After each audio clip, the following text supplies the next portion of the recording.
যারা দেশকে ভালোবাসে তারা কি দেশ থেকে পালাইতে পারে? দেশপ্রেমিক কোনো সময় দেশ থেকে পালাইতে পারে না। আমরা নিশ্চিত জানি আওয়ামী লীগ ক্ষমতা আসার পর যে আমাদেরকে গ্রেপ্তার করবে, মিথ্যা মামলা দিয়ে আমাদেরকে হয়রানি করার চেষ্টা করবে। আমরা কেউ দেশ থেকে পালাই নাই, একজনের দেশ থেকে পালাই নাই। আমাদের নির্বাহী পরিষদ সদস্য মীর কাসেম আলী সাহেব, এই মামলা যখন শুরু হয় তখন তিনি আমেরিকায় ছিলেন। তাকে অনেকে বলেছেন আপনি দেশে যাবেন না, আওয়ামী লীগ ক্ষমতায় গেলে আপনাকে গ্রেপ্তার করবে, মিথ্যা মামলা দেবে, জেলে নেবে এবং ফাঁসি দেবে। উনি বললেন কেন আমি যাব না? আমি কি অপরাধ করেছি? আমি তো জনগণের সাথে কোনো অপরাধ করি নাই। আর মৃত্যু যদি হয় আমেরিকাতেও হবে, বাংলাদেশেও হবে। মৃত্যু হাত থেকে বাঁচতে পারবো না, আমি আমার নিজের জন্মভূমি বাংলাদেশেই যাব।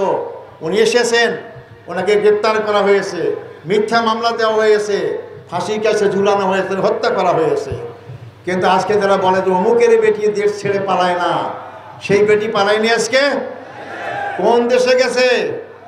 কোন দেশে গেছে আজকে? সে যে দেশ থেকে এই বাংলাদেশে ৭৫-এর পর আসছিল সেই দেশেই আবার সেখানে গেছে। ওই দেশই তাদেরকে ভালো লাগে। ওই দেশ 15.5 বছরে আমাদের সাথে ভালো ব্যবহার করে নাই। আমাদের তিস্তার পানি এখনও তারা দেয় নাই।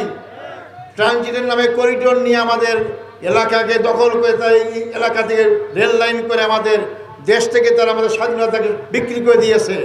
সীমান্তে আমাদের ফেলানি সহ অনেক লোককে হত্যা করেছে তারা। আজকে তারাই আমাদের বন্ধুর কথা বলে, তারা কোনো সময় আমাদের বন্ধুত্বের পরিচয় দেয় নাই। সেই দেশে আশ্রয় নিয়েছে।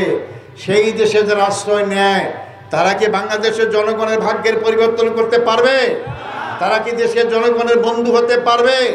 তারা কি দেশের সার্বভৌমত্ব স্বাধীনতা রক্ষা করতে পারবে? পারবে না। যাদেরকে আপনারা স্বাধীনতা বিরোধী বলেন, যাদেরকে আপনারা রাজাকার বলেন, তারাই এই দেশের স্বাধীনতা রক্ষার জন্য একমাত্র গ্যারান্টি।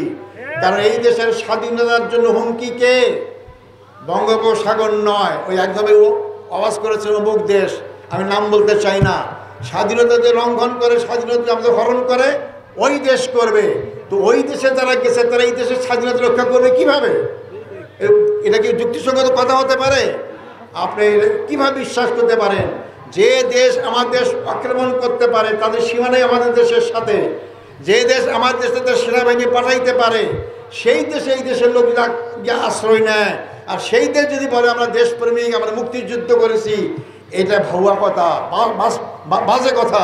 এর মাধ্যমে দেশকে তারা স্বাধীন রাখতে পারবে না।